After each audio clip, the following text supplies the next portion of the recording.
2학기 역사 15번째 시간입니다. 지난 시간에 중국의 국민국가 건설운동 과정을 살펴봤고요. 오늘은 메이지 유신을 중심으로 해서 동아시아의 강국으로 등장하게 된 일본의 국민국가 건설운동 과정과 제국주의화 모습을 살펴보도록 하겠습니다.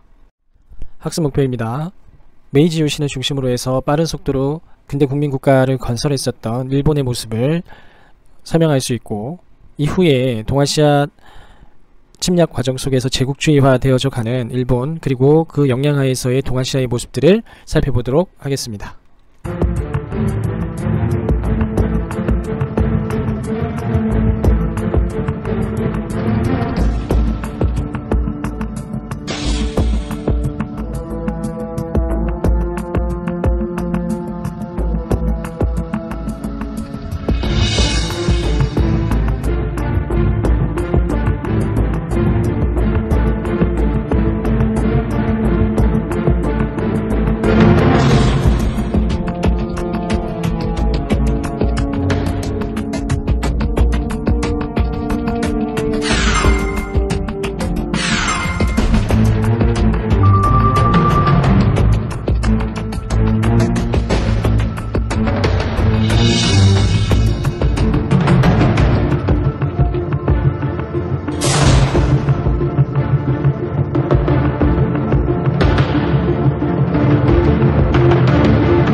영상의 내용을 교과서를 통해서 다시 한번 정리해 보도록 하겠습니다.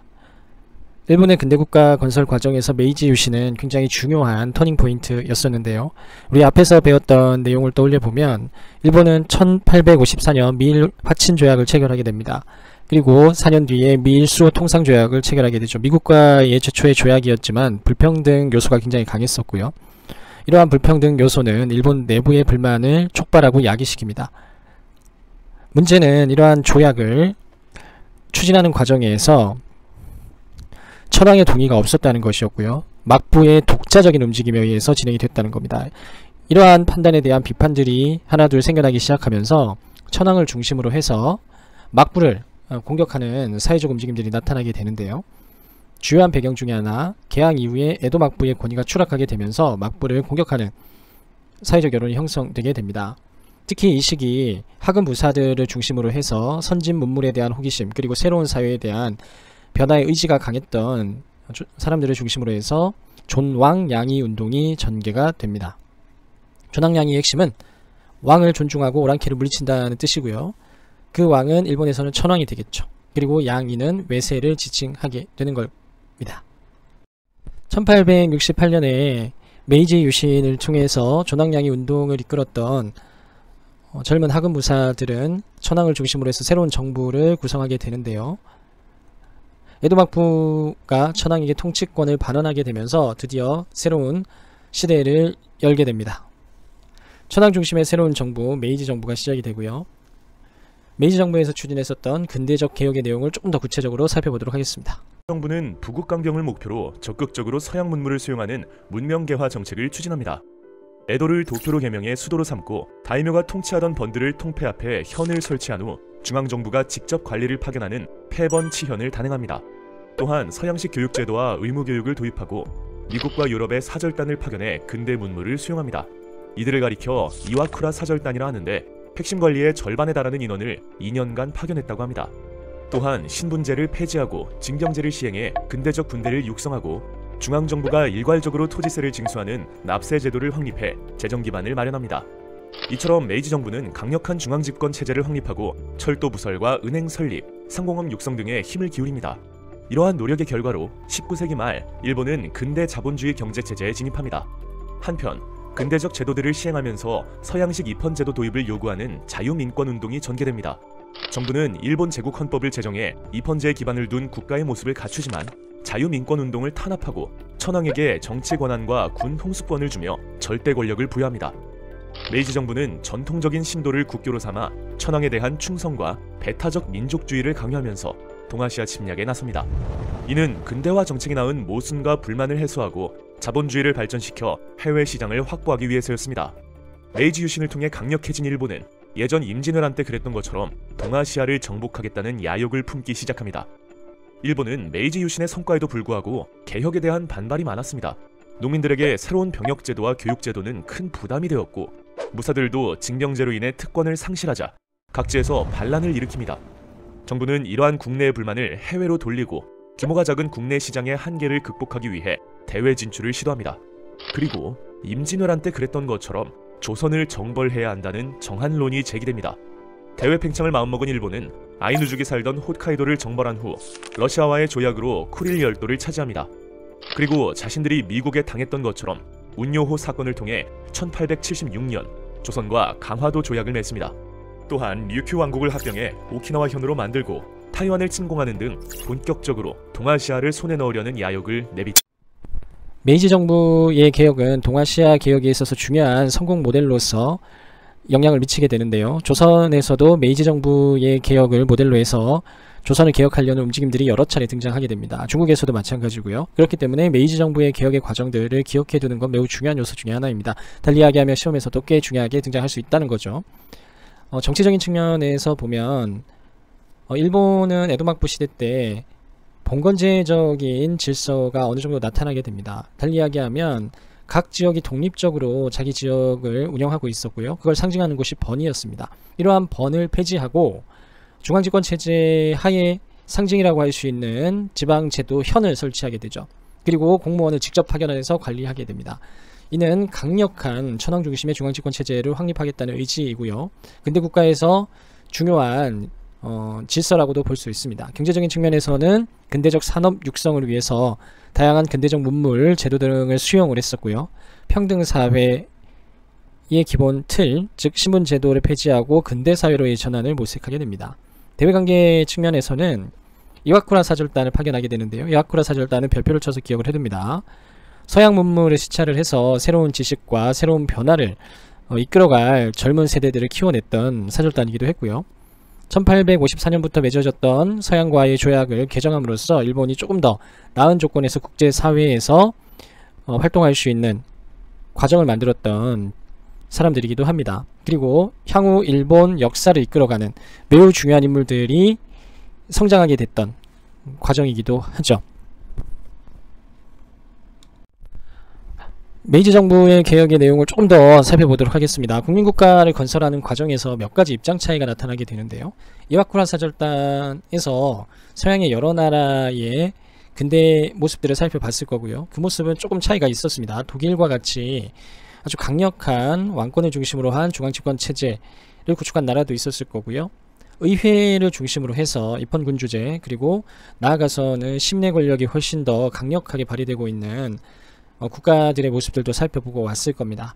그래서 메이지 정부에서 개혁을 추진하는 사람들, 그리고 이때 당시에 국민국가를 건설하기 위해서 등장했던 지식인들은 일본의 새로운 국가의 모델에 대해서 입장 차이가 조금 나타나게 되는데요. 1870년대가 되면 헌법, 근대 국가에서 가장 중요한 기본적 약속이라고 할 수 있는 것이죠. 헌법을 제정을 하고 의회를 개설하자라는 요구들이 등장하기 시작합니다. 이러한 운동을 자유민권운동이라고 이야기를 하는데요. 메이지 정부는 천황을 중심으로 해서 강력한 중앙집권 국가를 지향하고 있었고, 상대적으로 의회의 기능을 좀 무시하고 있었고요. 그리고 시민사회의 성장을 탄압하는 모습까지 보이기도 합니다. 이러한 메이지 정부의 권위주의적인 태도에 저항해서 혹은 메이지 정부를 수립하는 과정에서 다소 소외되어졌던 지식인 계층들을 중심으로 해서 자유민권운동이 전개되고 있었다라는 것도 기억을 해둡니다. 하지만 일본은 자유민권운동을 통해서 새로운 입헌군주제 혹은 조금 더 나아가서는 공화제나 민주적인 방식의 체제로 나아가지는 못하고 오히려 강력한 천황 중심의 권위주의적인 정부를 구성을 하게 되는데요. 1889년 제국헌법이 제정이 되고 의회를 개설하게 됩니다. 하지만 이때 의회는 형식적인 형태의 의회였었고요. 실질적인 기능을 하지는 못합니다. 기본적으로 입헌군주제와 의회를 바탕을 둔 군대 국가의 기초를 마련하지만 천황 중심의 절대적 권력이 부여되어져 있는 군주제였기 때문에 의회의 권한이라든지 국민의 주권, 기본권에 있어서는 상당히 소홀했다는 부분 기억을 해두시면 좋을 듯 합니다. 일본이 가지고 있는 지금의 특성도 이때의 모습과 연관되어져 있다고 볼 수 있고요. 또한 동아시아 각국에서 추진되는 개혁에 있어서 메이지 유신 때 나타났던 이러한 한계들이 여전히 비슷한 영향력을 미치게 된다라는 것도 잘 기억을 해두시면 좋을 듯 합니다. 조당양요 운동을 전개했던 두 명의 인물이죠. 사카모토 료마라는 인물이고요. 그 다음에 메이지 유신의 정신적 지도자다라고 할 수 있는 요시다 쇼인이라는 인물입니다. 정한론을 주장했던 인물이고 동아시아 사회의 변화에 있어서 굉장히 중요한 영향을 미쳤던 인물이기도 하죠. 그의 제자 중에 대표적인 인물이 또 히로부미였다라는 것도 우리 수업 중 영상을 통해서 살펴봤던 기억이 있을 겁니다. 일본의 대팽창 그리고 국제질서의 변화 내용을 좀 살펴보도록 하겠습니다. 메이지 유신 이후에 빠른 속도로 국민국가, 근대국가를 건설했던 일본은 동아시아 중심국가로 성장하기 위해서 여러가지 시도를 하게 되는데요. 일본의 내부적인 요인 그리고 제국주의라는 시대적 상황 속에서 이러한 모습은 조금 더 두드러지게 나타나게 됩니다. 일본이 대외 정책에 있어서 팽창 정책으로 전환하게 됐던 요인은 내부적인 측면에서 보면 메이지 유신 과정에서 소외됐던 계층들 그리고 헌법이 제정되는 과정에서 불만을 가졌던 다양한 사회 계층들을 다른 방향으로 이끌기 위해서 정한론이라든지 대륙 진출과 관련된 여러가지 유인들을 해나가기 시작을 했었고요. 제국주의 국가로 성장하는 과정 그리고 산업혁명을 통해서 산업화하는 과정에서 식민지의 필요성이 내부적으로 대두되게 되면서 팽창정책은 더욱더 가속화됩니다. 두 번째로는 전통적인 국제질서가 변화하게 됩니다. 미국과 근대적 조약을 체결하게 되고 근대국가로서 국제법 그리고 국제적 질서 속에 들어가게 되면서 동아시아의 전통적인 질서는 해체되게 됩니다. 청일수호 조규 체결이 굉장히 중요한 터닝포인트로 작용하게 되는데요. 이전에는 4대 교린 혹은 책봉 이러한 관계를 통해서 중국 중심의 외교관계가 형성이 됐다면 청일수호 조규 체결이 가지는 의미는 청과 일본이 대등한 국가로서 1대1로 조약을 체결했다라는 걸 의미하고요. 아시아는 더 이상 중국 중심의 국제 질서가 아니라 모두가 대등한 국제 질서 속에 놓여지게 된다는 걸 의미하기도 했었습니다. 두 번째는 일본이 강화도 조약을 체결하면서 일본뿐만 아니라 동아시아 각국의 청의 영향력을 배제하려는 시도 역시 나타나게 됐던 겁니다. 로 조선의 내정 간섭을 강화할 수 있었습니다. 하지만 팽창하던 일본을 견제하던 나라가 있었으니 바로 러시아였습니다. 러시아는 프랑스, 독일과 함께 삼국 간섭을 통해 랴오둥 반도를 청나라에 반환시키고 만주와 한반도의 영향력을 확보하려 합니다. 그러자 일본은 러시아를 견제하고자 하는 영국과 1902년 영일 동맹을 맺고 1904년 러시아를 기습적으로 공격해 러일 전쟁을 일으킵니다. 이에 러시아의 주력 함대는 발트해를 떠나 블라디보스토크로 향했는데 무려 8개월이라는 시간이 걸렸습니다. 당시 세계의 주요 항구를 장악하고 있던 영국이 러시아 함대에 비협조적으로 대응했기 때문이었죠. 이렇게 우여곡절 끝에 쓰시마 섬까지 온 러시아 함대를 맞아준 건 일본군이었습니다. 쓰시마 해전에서 크게 패한 러시아군은 가까스로 독도까지 가지만 추격해온 일본군에 의해 괴멸당합니다. 그리고 이때 독도를 불법적으로 강탈합니다.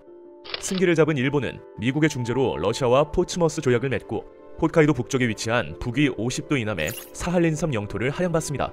이에 일본은 대륙 침략의 기반을 마련합니다. 러일 전쟁의 승리 이후 한국 지배를 독점적으로 인정받은 일본은 1905년 을사조약을 체결해 한국의 외교권을 빼앗습니다. 그리고 5년 뒤인 1910년 러시아와 영국, 프랑스로부터 승인을 받아 한국 병합조약을 강제로 체결해 대한제국의 국권을 빼앗습니다. 영상의 내용을 교과서를 통해서 다시 한번 정리해 보도록 하겠습니다. 청일전쟁은 일본 역사뿐만 아니라 한국의 역사에서도 굉장히 중요한 영향을 미쳤던 사건이고요. 동아시아 사회의 지형을 바꾸게 되는 사건이기도 했습니다. 청일전쟁 배경은 조선에서 일어났던 통학농민운동 때문에 시작이 되는데요. 당시 집권하고 있던 명성황후는 통학농민운동을 진압하기 위해서 청의 군대를 요청하게 됩니다. 일전에 맺어졌던 청과 일본의 조약을 근거로 해서 일본 역시 조선의 군대를 파견하게 되는데요. 양국의 군사 파견은 청과 일본의 충돌로 일어나게 되고요. 이는 일본이 추진했었던 근대적 개혁, 문명 개화론에 입각한 메이지 유신과 청나라가 추진해왔던 근대적 개혁인 중체 서용에 입각한 양무운동이 그 결과로 부딪히게 됐던 사건이고요. 그 결과를 보면 메이지 유신이 근대적 개혁에 있어서 훨씬 더 효과적이었다라는 걸 보여주는 사건이기도 했습니다. 중국 내에서는 양무운동의 실패를 자인하게 되고 메이지 유신을 모델로 한 변법 자강운동이 일어나게 되는 촉발점이 됐던 사건이기도 하고요. 일본은 이 사건을 계기로 해서 아시아에서 굉장히 중요한 국가로 자리매김하게 됩니다. 시모노세키 조약이 굉장히 중요한데요. 별표를 쳐서 기억을 해둡니다. 시모노세키 조약을 통해서 일본은 조선에 대한 영향력을 더욱더 강화시켜 나갔고요. 타이완과 랴오뚱 반도를 할양받게 됩니다. 랴오뚱 반도는 나중에 다시 되돌려주면서 결과적으로는 타이완만 할양받게 되는데요. 전쟁 배상금을 받은 건 역시 일본 역사에 굉장히 중요하게 영향을 미치게 됩니다. 이때 많은 자금을 확보하게 되고 산업혁명을 더욱더 가속화시키고 일본 내부의 불만을 약화시키는 기제로 작용하게 됩니다. 일본이 본격적인 제국주의 정책에 돌입하게 됐던 것 역시 청일전쟁에서의 승리가 요인으로 작용하게 되죠. 영향을 살펴보면 청 중심의 동아시아 질서가 완전히 붕괴되었다는 걸 선언하는 전쟁이기도 했고 동아시아의 일본의 영향력이 그리고 주도권이 강화되는 결정적인 터닝포인트이기도 했었습니다. 1904년 일어났었던 러일전쟁은 동아시아 근대적 개혁의 선두주자라고 할 수 있는 일본과 서구 열강의 대표 축이라 할 수 있는 러시아 간의 전쟁 과정이었고요. 그렇기 때문에 동아시아의 근대적 개혁을 추진했었던 각국의 지식인들은 이 전쟁을 주목하고 있기도 했었습니다. 러일전쟁은 우리 역사에도 중요한 영향을 미쳤고 우리가 국권을 빼앗기게 되는 출발에 있는 전쟁이었기 때문에 기억을 해둬야 될 사건이기도 하죠. 러일전쟁의 배경은 역시 한반도와 밀접하게 연관이 됩니다. 만주지역과 한반도에 대한 주도권을 확보하기 위한 경쟁 과정에서 벌어진 상황이라고 볼 수 있는데요. 우리 앞에서 청일전쟁에서 시모노세키 조약 기억을 할 겁니다. 처음에 랴오뚱 반도를 일본에게 할양한다는 내용이 있었는데요. 랴오뚱 반도는 지금의 만주지역인 요동반도라고 볼 수 있습니다. 일본이 만주지역을 차지하게 되고 중국 본토를 겨냥해서 뭔가 움직이게 된다면 만주지역에 대한 영향력을 지속적으로 노려왔던 러시아 입장에서 굉장히 큰 부담이 될 겁니다. 그래서 39도선을 경계로 해서 러시아와 일본은 여러 차례 충돌하게 되는데요. 특히 삼국 간섭 과정에서 러시아는 일본을 견제하기 위해서 프랑스, 독일을 끌어들입니다. 그리고 제국주의의 힘을 한번 일본에게 보여주게 되죠. 조선 내에서도 이러한 러시아의 힘을 확인을 하고 러시아 세력을 통해서 일본을 견제하려는 움직임들이 나타났었고요. 그 과정에서 명성황후가 시해되는 일미사변 그리고 러시아 공사관으로 고종임금이 파천하게 되는 도망가게 되는 아관파천이라는 사건이 벌어지게 됐던 과정 역시 이러한 일본과 러시아의 경쟁 과정 속에서 나타났던 상황들이라고 볼 수 있죠. 이러한 경쟁이 결국 전쟁이라는 상황으로 돌입하게 됩니다. 러일전쟁의 결과는 예상과는 달리 일본의 승리로 끝이 나게 되는데요. 일본 역시 만족할 만한 승리는 아니었습니다. 미국의 중재로 인해서 포츠모스 조약이 체결이 되는데요. 한반도에 대한 일본의 독점적 지배권을 확보하는 선에서 러일전쟁은 일본에게 의미있게 종결이 됩니다. 청일전쟁처럼 많은 경제적 이익을 가져다 주진 못했기 때문에 내부적인 반발이나 비판이 굉장히 많이 일어나고 있었던 상황이었고요. 내부적인 불만을 해소하기 위해서는 역시 대외정책을 통해서 관심을 외부로 돌리는 것이었고 그 과정에서 일본은 조선을 병탄하는 조선의 입장에서 보면 국권을 피탈당하는 상황들이 벌어지게 됐던 것입니다. 대한제국이 강제적으로 병합이 되었고요. 일본은 이 과정에서 서구 열강들과 맺은 불평등 조약을 차근차근 개정해 나가면서 제국주의 국가의 반열에 들게 되었습니다. 지금 보이는 그림들은 당시 제국주의 국가들이 동아시아에서 벌이고 있는 나쁜 과정들을 풍자적으로 표현한 그림인데요. 첫 번째는 중국이라는 넓은 땅을 영국, 독일, 러시아, 일본, 프랑스 등이 마치 파이 혹은 피자를 나눠 가지듯 갈라서 가지고 있는 모습들, 과분이라고 표현하기도 하는데요. 그 참외를 갈라서 이렇게 가지듯 중국이 갈기갈기 찢길 위기에 놓여졌음을 보여주는, 위기의 상황을 보여주는 그림이라고도 볼 수 있습니다. 두 번째 그림은 조선을 중심으로 해서 러시아와 일본이 으르렁대고 있는 장면이고요. 영국이 멀리서 보이죠. 영국은 러시아를 견제하기 위해서 일본을 지원해줍니다. 세 번째는 평화롭게 지냅시다 라고 이야기를 하면서 미국이 일본과 러시아를 중재하고 있죠. 러일 전쟁이 끝나고 나서의 포츠머스 조약을 이야기를 하고 있고요. 미국은 동아시아에서의 러시아의 영향력을 약화시키고 일본과의 밀약을 통해서 필리핀에 대한 주도권을 가져갑니다. 그리고 한반도에 대한 영향력과 패권을 일본에게 넘겨주죠. 제국주의 국가들 간의 나쁜 비밀 외교의 모습들을 보여주는 전형이라고도 할 수 있습니다. 자, 오늘은 여기까지 내용을 살펴보고 수업 마무리하도록 하겠습니다.